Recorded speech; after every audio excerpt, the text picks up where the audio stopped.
ಆಯ್ತಾ ಊಟ ಚೆನ್ನಾಗಿತ್ತಾ? ತಗೊಳ್ಳಿ. ಏನಮ್ಮ ಇದು? Wish you happy birthday. Oh thank you so much Nandini madam. ಕೂತ್ಕೊಳ್ಳಿ. ಇದು ಏನು ತೆಗೆದು ನೋಡಿ ಅದರಲ್ಲಿ ಏನಿದೆ ಅಂತ. ಈಗ ತೆಗೆದು ನೋಡ್ಬೇಕಾ? ಹೌದು, okay I will do it. ನೀವು ಬಳಸೋದೇ ಅದು. ಹೌದು, ಯಾವಾಗಲೂ ಗಿಫ್ಟ್ ಕೊಟ್ಟರೆ ಬಳಸೋದನ್ನು ಕೊಡಬೇಕು.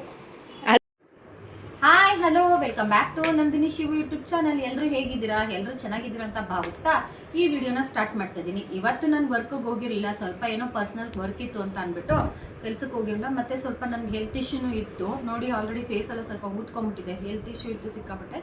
ಅದಕ್ಕೋಸ್ಕರ ಸರಿ ನಾನು ವರ್ಕಿಗೆ ಹೋಗೋದು ಬೇಡ, ರೆಸ್ಟ್ ಮಾಡೋಣ ಅಂತ ಅಂದ್ಬಿಟ್ಟು ಇವತ್ತೆಲ್ಲ ಫುಲ್ಲು ರೆಸ್ಟ್ ಮಾಡಿದ್ದೆ. ಸರಿ, ಇವತ್ತು ಏನು ಸಮಾಚಾರ ಅಂತ ಅಂದರೆ, ಇವತ್ತು ನಮ್ಮ ಮನೆಯವ್ರ ಬರ್ತಡೇ. ಇವತ್ತು ಅವ್ರಿಗೆ ಈ ಥರ ಎಲ್ಲ ಕೇಕ್ ಕಟ್ಟಿಂಗು ಮತ್ತು ಇದೆಲ್ಲ ಮಾಡ್ಕೊಳ್ಳೋದೆಲ್ಲ ಇಷ್ಟ ಇಲ್ಲ. ಆ್ಯಸ್ ಯೂಶ್ವಲ್ ಅವ್ರು ಯಾವಾಗಲೂ ಸಿಂಪಲ್ ಆಗಿರೋಕ್ಕೆ ಟ್ರೈ ಮಾಡ್ತಾರೆ. ಅದಕ್ಕೋಸ್ಕರ ಯಾವುದೇ ರೀತಿ ಕೇಕ್ ಕಟ್ಟಿಂಗ್ ಎಲ್ಲ ಮಾಡ್ತಾ ಇಲ್ಲ ನಾವು ಮನೇಲಿ. ಅವ್ರು ಅವಾಗಿಂದನೂ ಅಷ್ಟೇ ಯಾವುದೇ ರೀತಿ ಕೇಕ್ ಕಟ್ಟಿಂಗ್ ಆಗಲಿ, ಏನೂ ಆಗಲಿ, ಸೆಲೆಬ್ರೇಷನ್ ಆಗಲಿ ಏನೂ ಮಾಡ್ಕೊಳ್ಳೋದಿಲ್ಲ. ಆ್ಯಸ್ ಎ ಸುಮ್ಮನೆ ಒಂದು ಜೊತೆ ಬಟ್ಟೆನೂ ತೊಗೊಳೋದಿಲ್ಲ ಅವ್ರು ಹೊಸದು. ಸುಮ್ಮನೆ ಹೇಳ್ತಾ ಇರ್ತಾರೆ ಯಾವಾಗ್ಲೂ, ಬರ್ತಡೇ ಬರ್ತೈತೆ ಅಂದರೆ ನಮ್ಗೆ ಏಜ್ ಆಗ್ತಾಯಿದೆ, ನಾವು ವಯಸ್ಸಾಗ್ತಾಯಿದೆ ನಮಗೆ ಅಂತ ತಿಳ್ಕೊಬೇಕು ಅಂತ ಅಂದ್ಬಿಟ್ಟು. ಅದಕ್ಕೆ ಸರಿ ನಾವು ಯಾವುದೂ ಸೆಲೆಬ್ರೇಷನ್ ಮಾಡೋದಿಲ್ಲ ಅವ್ರಿಗೆ. ನಾನು ಅದಕ್ಕೆ ಸುಮ್ಮನೆ ಮತ್ತೆ ಇನ್ನೇನು ಸೆಲೆಬ್ರೇಷನ್ ಎಲ್ಲ ಏನು ಅವ್ರಿಗೆ ಇಷ್ಟ ಇಲ್ವಲ್ಲ, ಮಾಡೋದು ಬೇಡ ಅಂತ ಅಂದ್ಬಿಟ್ಟು ಇವತ್ತು ಸ್ವಲ್ಪ ಅವ್ರಿಗೊಂದು ಸ್ವಲ್ಪ ಸ್ಪೆಷಲಾಗಿ ಅಡುಗೆ ಮಾಡ್ಕೊಡೋಣ ಅಂತ ಅಂದ್ಬಿಟ್ಟು. ಅಟ್ಲೀಸ್ಟ್ ಅವ್ರಿಗೆ ಊಟ ಮಾಡೋದಂದ್ರೆ ತುಂಬ ಇಷ್ಟ, ವೆರೈಟಿ ಡಿಶಸ್ ಎಲ್ಲ ತಿನ್ನೋಕ್ಕೆ ತುಂಬಾ ಇಷ್ಟ. ಅದಕ್ಕೆ ಸರಿ ನಾನು ಏನಾದ್ರು ಒಂದು ಸ್ಪೆಷಲಾಗಿ ಮಾಡ್ಕೊಡೋಣ, ಅಟ್ಲೀಸ್ಟ್ ಬರ್ಡೇ ಅಲ್ವಾ ಅಂತ ಅಂದ್ಬಿಟ್ಟು ಇವತ್ತು ಲಿವರ್ ರೈಸ್ ಮಾಡೋಣ ಅಂತ ಅಂದ್ಬಿಟ್ಟು ಎಲ್ಲ ಲಿವರ್ ಎಲ್ಲ ತರಿಸ್ಕೋಬೇಕು, ಬುಕ್ ಮಾಡಿದ್ದೀನಿ, ಬರಬೇಕು ಲಿವರು. ಸರಿ ಲಿವರ್ ರೈಸ್ ಮಾಡೋಣ ಅಂತ ಅದಕ್ಕೆಲ್ಲ ಸ್ವಲ್ಪ ರೆಡಿ ಮಾಡಿ ಇಟ್ಕೊಳ್ಳೋಣ ಅಂತ ಅಂದ್ಬಿಟ್ಟು ರೆಡಿ ಮಾಡಿ ಇಟ್ಕೊತಾ ಇದ್ದೆ. ಮತ್ತೆ ಅವ್ರಿಗೊಂದು ಗಿಫ್ಟ್ ತಂದಿದ್ದೀನಿ. ಆ ಗಿಫ್ಟ್ ಏನು ಅಂತ ನೀವು ನೋಡಬೇಕು ಅಂತ ಅಂದರೆ ಈ ವಿಡಿಯೋನ ಫುಲ್ ನೋಡಲೇಬೇಕು. ಅದೊಂಥರ ಸರ್ಪ್ರೈಸ್ ಗಿಫ್ಟು ಮತ್ತು ಸ್ಪೆಷಲ್ ಗಿಫ್ಟು. ನೀವು ಆ ಗಿಫ್ಟ್ ನೋಡಿದ ತಕ್ಷಣ ನಿಜವಾಗ್ಲೂ ಸರ್ಪ್ರೈಸ್ ಆಗ್ತೀರಾ, ಆ ಥರ ಗಿಫ್ಟ್ ಅದು. ನೀವು ಅದನ್ನ ನೋಡಬೇಕು ಅಂದರೆ ಫುಲ್ ವಿಡಿಯೋ ನೋಡಬೇಕು. ಪ್ಲೀಸ್ ಫುಲ್ ವಿಡಿಯೋ ನೋಡಿ, ಓಕೆನಾ? ಆಮೇಲೆ ಏನಪ್ಪ ಅಂತಂದ್ರೆ, ಈ ಲಿವರ್ ರೈಸ್ಗೆಲ್ಲ ಸ್ವಲ್ಪ ಜಾಸ್ತಿ ಈರುಳ್ಳಿ ಇರಬೇಕು. ಈ ಎಗ್ ಬುರ್ಜಿ ಮಾಡ್ತಾರಲ್ಲ, ಈ ಎಗ್ ಬುರ್ಜಿ, ಎಗ್ ರೈಸು ಆ ಥರ. ಮತ್ತು ನಾವೇನಪ್ಪ ಅಂತಂದರೆ ಈ ಸ್ವಲ್ಪ ಚಿಕನ್ ಐಟಮ್ ಎಲ್ಲ ತಿನ್ನಲ್ಲ ನಾವು. ಚಿಕನ್ನು, ಮೊಟ್ಟೆ ಅವೇನೂ ತಿನ್ನೋದು ಇಲ್ಲ ನಾವು. ಬರೀ ಮಟನ್ನು, ಫಿಶ್ ಅಷ್ಟೇ. ಸೊ ಮಟನ್ನು, ಫಿಶ್ ಆಗಿರೋದ್ರಿಂದ ಚಿಕನಲ್ಲಾದರೆ ಬೇಜಾರು ವೆರೈಟೀಸ್ ಮಾಡ್ಬೋದು. ಬಟ್ ಈ ಮಟನಲ್ಲಾದರೆ ಎಷ್ಟು ವೆರೈಟೀಸ್ ಮಾಡೋಕ್ಕಾಗುತ್ತೆ? ಒಂದು 10ರಿಂದ 15 ಆ ಥರ ವೆರೈಟೀಸ್ ಅಷ್ಟೇ ಮಾಡ್ಬೋದು. ನನಗೆ ಗೊತ್ತಿರೋದು ಅಷ್ಟೇ, ಇನ್ನು ಗೊತ್ತಿರ್ಬೋದು, ನನಗೆ ಗೊತ್ತಿಲ್ಲ. ಬಟ್ ಅದಕ್ಕೇನೆ ನಾವು ಆದಷ್ಟು ಮಟನಲ್ಲಿ ಎಷ್ಟೆಷ್ಟು ವೆರೈಟೀಸ್ ಮಾಡ್ಬೋದೋ ಅದನ್ನು ಮಾಡೋಕ್ಕೆ ಟ್ರೈ ಮಾಡ್ತಾ ಇರ್ತೀನಿ.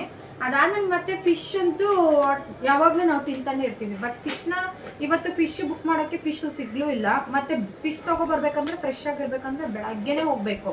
ಸರಿ, ನಾವು ಬೆಳಗ್ಗೆ ಹೋಗೋಕ್ಕಾಗದಿರೋ ಕಾರಣ ಫಿಶ್ ಏನು ತೊಗೊಳ್ಳಿಲ್ಲ. ಅದಕ್ಕೆ ಲಿವರ್ ರೈಸ್ ಮಾಡೋಣ ಅಂತ ಅಂದ್ಬಿಟ್ಟು ಇವತ್ತು ಲಿವರ್ ರೈಸ್ ಮಾಡೋಕ್ಕೆ ಅಂತ ಎಲ್ಲ ರೆಡಿ ಮಾಡಿ ಎತ್ತಿಟ್ಕೋತಾ ಇದ್ದೀನಿ. ಈರುಳ್ಳಿ ಎಲ್ಲ ಕಟ್ ಮಾಡಿಕೊಂಡು, ಇದಕ್ಕೇನು ಜಾಸ್ತಿ ಐಟಮ್ ಏನು ಬೇಕಾಗಿಲ್ಲ. ಲಿವರ್ನ ಸ್ವಲ್ಪ ಮ್ಯಾರಿನೇಟ್ ಮಾಡೆಲ್ಲ ಎತ್ತಿಟ್ಕೊಂಡ್ಬಿಟ್ಟು ಆಮೇಲೆ ಮಾಮೂಲಿ ನಾವೀಗ ಎಗ್ ರೈಸ್ ಮಾಡ್ತೀವಲ್ಲ ಆ ಥರ ಟೈಪ್ ಮಾಡಿದ್ರೆ ಅಷ್ಟೇ. ಅದು ತುಂಬ ಚೆನ್ನಾಗಿರುತ್ತೆ. ಒಂದ್ಸಲಿ ಮಾಡಿ ತೋರಿಸ್ತೀನಿ ಬನ್ನಿ ಹೇಗೆ ಮಾಡ್ತೀನಿ ಅಂತ ಅಂದ್ಬಿಟ್ಟು. ಮತ್ತೇನಪ್ಪ ಅಂತಂದರೆ, ನಾನು ಆದಷ್ಟು ಸ್ವಲ್ಪ ಹೆಲ್ದಿಯಾಗಿ ತಿನ್ನೋಕ್ಕೆ ನೋಡ್ತೀನಿ. ಯಾಕಪ್ಪ ಅಂತಂದರೆ, ನಾನು ಈ ಫುಡ್ಡಲ್ಲೆಲ್ಲ ಹೆಲ್ದಿಯಾಗಿ ತಿನ್ನೋ ಫುಡ್ಡಲ್ಲೆಲ್ಲ ಕಾಂಪ್ರಮೈಸ್ ಆಗಲ್ಲ. ದುಡ್ಡೇನು ನೋಡೋದಿಲ್ಲ ಎಷ್ಟಿರುತ್ತೆ ಏನು ಅಂತ. ಇದು ಒಂದು ವಿಷಯದಲ್ಲಿ ಮಾತ್ರ. ಯಾಕಪ್ಪ ಅಂತಂದರೆ, ಇವಾಗ ನಾವು ಹೆಲ್ದಿಯಾಗಿ ತಿಂದು, ಒಳ್ಳೆ ಫುಡ್ ತಿಂದು, ಒಳ್ಳೆ ಆರೋಗ್ಯನ ಚೆನ್ನಾಗಿ ಇಟ್ಕೊಳ್ಳೋದ್ರಿಂದ ನಾವು ತೊಗೊಂಡೋಗಿ ಹಾಸ್ಪಿಟ್ಲಿಗೆ ಕಟ್ಟೋದೆಲ್ಲ ತಪ್ಪುತ್ತೆ. ಇಲ್ಲ ಅಂದರೆ ನಾವು ಇದರಲ್ಲೆಲ್ಲ ಏನೋ ಒಂದು ಕಾಂಪ್ರಮೈಸ್ ಆಗ್ಬಿಟ್ಟು ಏನೋ ಒಂದು ತಿನ್ಕೊಂಡು ಹೋಗ್ಬಿಡೋಣ ಅಂತ ಕಾಂಪ್ರಮೈಸ್ ಆಗ್ತಾ ಇರುತ್ತೆ ಫುಡ್ಡಲ್ಲಿ. ಅದೇ ದುಡ್ಡನ್ನ ನಾವು ಹಾಸ್ಪಿಟ್ಲಿಗೆ ಕಟ್ಟಬೇಕಾಗುತ್ತೆ. ಸೊ ಅದಕ್ಕೆ ನಾನು ಏನು ಮಾಡ್ತೀನಿ, ದುಡಿಯೋದೇ ಅದಕ್ಕಲ್ವಾ. ಫಸ್ಟು ನಮ್ಮ ಹೆಲ್ತ್ ನೋಡ್ಕೋಬೇಕು. ನಾವು ಚೆನ್ನಾಗಿದ್ದರೆ, ನಾನು ಚೆನ್ನಾಗಿದ್ದರೆ ಮನೇಲಿರೋರ್ನೆಲ್ಲರೂ ಚೆನ್ನಾಗಿ ನೋಡ್ಕೋಬೋದು. ಬಟ್ ನಾವೇನೇ ಹೆಂಗೆ ಬೇಕಂತ ತಿನ್ಬಿಟ್ರೆ ಅದು ಮನೇಲಿರೋರ್ನೆಲ್ಲ ನೋಡ್ಕೊಳ್ಳೋದು ಕಷ್ಟ ಆಗ್ಬಿಡುತ್ತೆ. ಆಮೇಲೆ ನಾವು ಹುಷಾರು ತಪ್ಪಿದ್ರೆ ಮನೆಯವ್ರಿಗೂ ಪ್ರಾಬ್ಲಮ್ ಆಗುತ್ತೆ. ಅದಕ್ಕೋಸ್ಕರ ಆಲ್ಮೋಸ್ಟ್ ನಾನು ಈ ಹೆಲ್ದಿಯಾಗಿ ತಿನ್ನೋ ವಿಚಾರದಲ್ಲಿ ಯಾವುದೇ ಥರದ ಕಾಂಪ್ರಮೈಸ್ ಆಗೋದೇ ಇಲ್ಲ. ಎಷ್ಟೇ ದುಡ್ಡಿರಲಿ, ಒಂದು ಪಕ್ಷ 10 ರೂಪಾಯಿ 20 ರೂಪಾಯಿ ಎಕ್ಸ್ಟ್ರಾ ಆದರೂ ಪರವಾಗಿಲ್ಲ, ಕೈಯಿಂದ ಹೋದ್ರೂ ಪರವಾಗಿಲ್ಲ ಅಂತ ಅಂದ್ಬಿಟ್ಟು ಹೆಲ್ದಿ ಫುಡ್ನೇ ತಿನ್ನೋಕ್ಕೆ ಆದಷ್ಟು ನಾನು ಹೆಲ್ದಿ ಫುಡ್ಡೇ ತಿನ್ನೋಕ್ಕೆ ಟ್ರೈ ಮಾಡ್ತೀನಿ. ಇದ್ರಲ್ಲಿ ಮಾತ್ರ ಯಾವುದೇ ಥರ ಕಾಂಪ್ರಮೈಸ್ ಆಗಲ್ಲ. ಈ ಥರ ಎಲ್ಲ ಉಳಿಸ್ಕೊಂಡ್ಬಿಟ್ಟು ಮಾಡೋಕ್ಕೆ ಹೋದರೆ ಮತ್ತೆ ಹೆಲ್ತ್ ಏನಾದ್ರು ಕೆಟ್ಟೋಗ್ಬಿಟ್ರೆ ಮತ್ತೆ ಹಾಸ್ಪಿಟ್ಲ್ ಕಟ್ಟೋದು ಅಲ್ಲೇ ಆಗುತ್ತೆ. ಅದಕ್ಕೆ ಆ ಥರ ಎಲ್ಲ ಮಾಡ್ಕೊಳ್ಳೋದೇನು. ಮತ್ತು ಅದ್ರಲ್ಲಿ ನಾವು ಆ ವನವಾಸ ಬೇರೆ, ಹುಷಾರಿಲ್ಲದೆ ಆ ಕಷ್ಟ ಬೇರೆ ಪಡೋರು ಯಾರು. ಅದಕ್ಕೋಸ್ಕರ ಆಲ್ಮೋಸ್ಟ್ ನಾನು ಹೆಲ್ದಿಯಾಗಿ ತಿನ್ನೋಕ್ಕೆ ಟ್ರೈ ಮಾಡ್ತೀನಿ. ಅದಕ್ಕೆ ಸ್ವಲ್ಪ ಏನಾದ್ರೂ ನಾನು ತಲೆ ಕೆಡಿಸ್ಕೊಳ್ಳೋದಿಲ್ಲ. ಇವಾಗ ಮಟನ್ ಲಿವರ್ಗೆ ಬೇಕಾಗಿರೋ ಐಟಮ್ಸ್ಗಳು ಏನೇನು ಗೊತ್ತಾ? ಸೋಯಾ ಸಾಸು, ಇದು ಆಪ್ಷನ್ ನಿಮಗೆ. ಸೋಯಾ ಸಾಸು, ಪೆಪ್ಪರ್ ಪೌಡರು, ಖಾರದ ಪುಡಿ, ಮತ್ತು ಧನಿಯಾ ಪೌಡರು, ಗರಂ ಮಸಾಲ ಪೌಡರು ಮತ್ತು ಶುಂಠಿ ಬೆಳ್ಳುಳ್ಳಿ ಪೇಸ್ಟು. ಇದ್ರ ಜೊತೆಗೆ ಆಮೇಲೆ ಈ ಕಡೆ ಈರುಳ್ಳಿ, ಆಮೇಲೆ ಕೊತ್ತಂಬರಿ, ಹಸಿಮೆಣ್ಸಿನ್ಕಾಯಿ, ಕರಿಬೇವು, ಆಮೇಲೆ ನಿಂಬೆಹಣ್ಣು. ಇದು ಲಾಸ್ಟಲ್ಲಿ ಹಾಕೋಕ್ಕೆ. ಎಷ್ಟು ಈಸಿಯಾಗಿ ಮಾಡ್ಬೋದು ಇದನ್ನ ಅಂತ ಅಂದರೆ, ಈ ವರ್ಕಿಗೆ ಹೋಗೋರೆಲ್ಲ ಆರಾಮಾಗಿ ಎಷ್ಟು 10 to 15 ಮಿನಿಟ್ಸಲ್ಲಿ 10 ಮಿನಿಟ್ಸಲ್ಲೇ ಅಡುಗೆ ಮಾಡೋದು ಯಾವ್ಯಾವ ಥರ ಅಂತ ನಾನು ರೆಸಿಪಿಗಳನ್ನ ತೋರಿಸ್ತಾ ಇರ್ತೀನಿ. ದಯವಿಟ್ಟು ನನ್ನ ಚಾನಲ್ನ ಇವಾಗ ಲಿವರ್ ಎಲ್ಲ ತಂದು ಎಲ್ಲ ನೀಟಾಗಿ ಕಟ್ ಮಾಡಿ ರೆಡಿ ಮಾಡಿ ಇಟ್ಕೊಂಡಿದ್ದೀನಿ. ನಮ್ಗೆ ಒನ್ ಟೈಮ್ಗಲ್ವಾ, ಅದಕ್ಕೆ ಸ್ವಲ್ಪನೇ ತೊಗೊಂಡಿದ್ದೆ ನಾನು. ಯಾಕಂದರೆ ಸುಮ್ಮನೆ ಇದೆಲ್ಲ ಇಟ್ಕೊಂಡೆಲ್ಲ ತಿನ್ನೋಕ್ಕಾಗೋದಿಲ್ಲ, ಅದಕ್ಕೆ ಸ್ವಲ್ಪ ಮಾತ್ರ ತೊಗೊಂಡಿದ್ದೆ ಲಿವರ್ನ ನಾನು. ಅದಕ್ಕೆ ಇವಾಗ ಮ್ಯಾರಿನೇಟ್ ಮಾಡಿ ಎತ್ತಿಟ್ಕೋಬೇಕು. ಮ್ಯಾರಿನೇಟ್ಗೆ ಏನೇನು ಹಾಕೋಬೇಕು ಅಂತಂದರೆ ಹಚ್ಚ ಖಾರದ ಪುಡಿ, ಆಮೇಲೆ ಧನಿಯಾ ಪೌಡರು 1 ಸ್ಪೂನ್ ಹಾಕ್ಕೊಳ್ಳಿ ಸಾಕು. ಆಮೇಲೆ ಗರಂ ಮಸಾಲ ಪೌಡರು, ಆಮೇಲೆ ಸ್ವಲ್ಪ ಪೆಪ್ಪರ್ ಪೌಡರು. ಬೇಕಂದರೆ ಇದಕ್ಕೊಂದು ಸ್ವಲ್ಪ ಶುಂಠಿ ಬೆಳ್ಳುಳ್ಳಿ ಪೇಸ್ಟ್ ಇಷ್ಟು ಹಾಕ್ಕೊಳ್ಳಿ. ಇದಿಷ್ಟು ಹಾಕ್ಕೊಂಡು ಚೆನ್ನಾಗಿ ಮ್ಯಾರಿನೇಟ್ ಮಾಡಿ ಈ ಥರ ಮಾಡಿಬಿಟ್ಟು ಇದಕ್ಕೆ ಒಂದೇ ಒಂದು ಡ್ರಾಪ್ ಅಷ್ಟು ಎಣ್ಣೆ, ನಾವು ಅಡುಗೆ ಎಣ್ಣೆ ಬಳಸ್ತೀವಲ್ವ, ಆ ಅಡುಗೆ ಎಣ್ಣೆನ ಒಂದೇ ಒಂದು ಡ್ರಾಪ್ ಅಷ್ಟು ಹಾಕ್ಕೊಳ್ಳಿ. ನಾನು ಒನ್ ಟೈಮ್ಗೆ ಇಷ್ಟು ತೊಗೊಂಡಿದ್ದೀನಿ ಲಿವರು. ನಿಮಗೆ ಬೇಕಂದರೆ ಜಾಸ್ತಿ ತೊಗೊಂಡ್ರೆ ಜಾಸ್ತಿ ಕ್ವಾಂಟಿಟಿಲಿ, ಜಾಸ್ತಿ ಜನ ಇದ್ದರೆ ಜಾಸ್ತಿ ಕ್ವಾಂಟಿಟಿಲಿ ಮಾಡ್ಕೊಳ್ಳಿ. ನಾವಿರೋದು 3 ಜನ ಒಂದೇ ಟೈಮ್ಗಲ್ವಾ ಅಂದ್ಬಿಟ್ಟು ಇಷ್ಟು ತೊಗೊಂಡಿದ್ದೀನಿ. ಓಕೆನಾ? ಸರಿ, ಇದನ್ನು ಎಲ್ಲ ಮ್ಯಾರಿನೇಟ್ ಮಾಡಿದ್ದೀನಿ. ಇದನ್ನೊಂದು 5 to 10 ಮಿನಿಟ್ಸ್, 5 ಮಿನಿಟ್ಸ್ ಎತ್ತಿಡಿ ಸಾಕು, ಜಾಸ್ತಿ ಏನು ಬೇಡ. ಸರಿ, ನಾನು ಅದೆಲ್ಲ ರೆಡಿ ಮಾಡಿ ಎತ್ತಿಟ್ಕೊಂಡು ಒಂದು ದೊಡ್ಡ ಬಾಣಲಿ ಇಟ್ಕೊಂಡು ಅದಕ್ಕೆ ಎಣ್ಣೆ ಹಾಕ್ಬಿಟ್ಟು ಕರಿಬೇವು, ಹಸಿಮೆಣ್ಸಿನ್ಕಾಯಿ ಮತ್ತು ಈರುಳ್ಳಿ ಎಲ್ಲ ಹಾಕಿ ಚೆನ್ನಾಗಿ ಫ್ರೈ ಮಾಡ್ಕೊತಾ ಇದೆ. ಈ ಥರ ಡಿಶ್ ಎಲ್ಲ ಮಾಡ್ತೀವಿ ಅಂದರೆ ಸ್ವಲ್ಪ ದೊಡ್ಡ ಪಾತ್ರೆನೇ ಇಟ್ಕೊಳ್ಳಿ. ಯಾಕಂದರೆ ಅಗಲವಾಗಿ ನೀಟಾಗಿ ಎಲ್ಲ ರೈಸ್ ಎಲ್ಲ ಹಾಕಿದ್ಮೇಲೆ ನೀಟಾಗಿ ಬೆರೆಸ್ಬೋದು ನಾವು. ಅದಕ್ಕೆ ಸರಿ ನಾನು ದೊಡ್ಡ ಪಾತ್ರೆ ಎಲ್ಲ ಇಟ್ಕೊಂಡು ಅದಕ್ಕೆ ಎಲ್ಲ ಈರುಳ್ಳಿ, ಹಸಿಮೆಣ್ಸಿನ್ಕಾಯಿ, ಕರಿಬೇವೆಲ್ಲ ಹಾಕಿ ಅದಾದಮೇಲೆ ಶುಂಠಿ ಬೆಳ್ಳುಳ್ಳಿ ಪೇಸ್ಟ್ ಹಾಕ್ಬಿಟ್ಟು ಚೆನ್ನಾಗಿ ಅದು ಗೋಲ್ಡನ್ ಫ್ರೈ ಬರೋವರೆಗೂ ಫ್ರೈ ಮಾಡ್ಕೋಬೇಕು. ಆ ಫ್ರೈ ಮಾಡ್ಕೊಂಡು ಇಟ್ಕೊಂಡಿರೋದಕ್ಕೆ ಈ ಲಿವರೆಲ್ಲ ಮ್ಯಾರಿನೇಟ್ ಮಾಡಿ ಇಟ್ಕೊಂಡಿದ್ನಲ್ಲ, ಆ ಲಿವರ್ನೆಲ್ಲ ಅದಕ್ಕೆ ಹಾಕಿ ಚೆನ್ನಾಗಿ ಫ್ರೈ ಮಾಡ್ಕೋಬೇಕು. ಲಿವರೆಲ್ಲ ಚೆನ್ನಾಗಿ ಫ್ರೈ ಆಗಬೇಕು.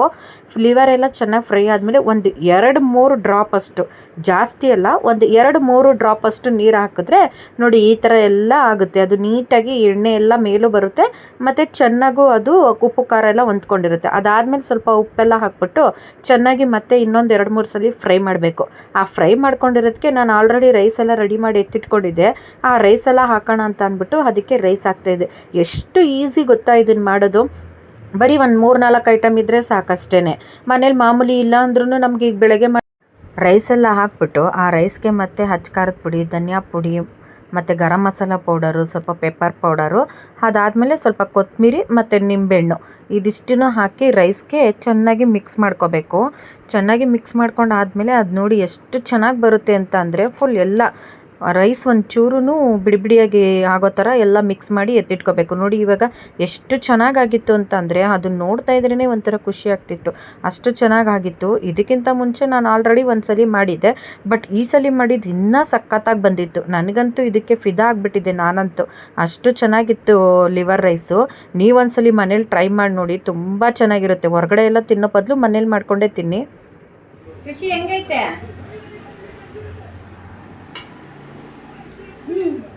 ಚೆನ್ನಾಗೈತಾ ಲಿವರ್ ರೈಸು? ಚೆನ್ನಾಗಿ, ಸೂಪರಾ?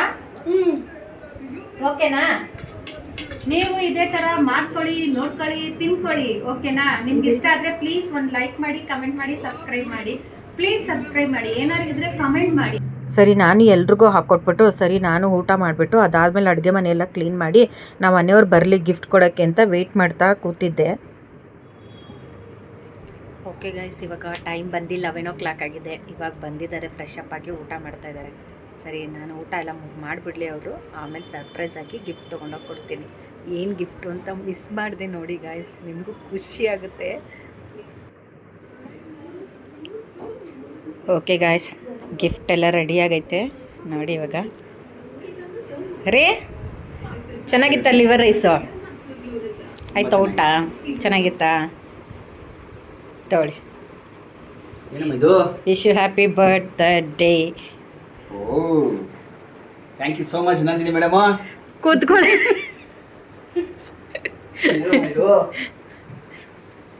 ಏನು ತೆಗೆದು ನೋಡಿ ಅದರಲ್ಲಿ ಏನಿದೆ ಅಂತ. ಈ ರೀತಿ ನೋಡ್ಬೇಕಾ? ಹೌದು. Okay, I will do it. ನೀವು ಬಳಸೋದೇ ಅದು. ಹೌದು, ಯಾವಾಗಲೂ ಗಿಫ್ಟ್ ಕೊಟ್ಟರೆ ಬಳಸೋದನ್ನ ಕೊಡಬೇಕು. ಅದಕ್ಕೆ ಬಳಸೋದನ್ನೇ ಕೊಟ್ಟಿದ್ದೀನಿ ನೋಡಿ. ಸುಮ್ಮನೆ ಇಟ್ಕೊಂಡು ಕೊಟ್ಟರೆ ಇಟ್ಟು ಹಾಳು ಮಾಡ್ತಾರೆ, ಬಳಸಾದ್ರೂ ಹಾಳು ಮಾಡಬೇಕು.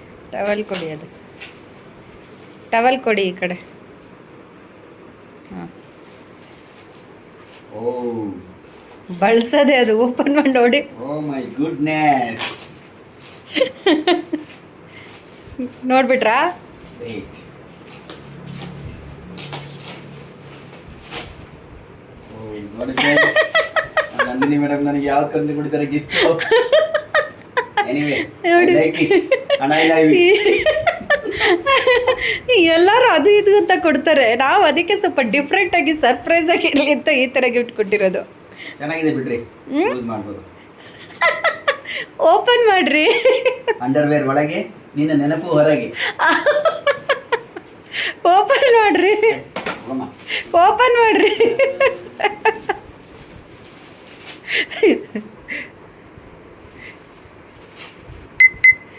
ಚೆನ್ನಾಗಿದೆಯಾ ಗಿಫ್ಟು?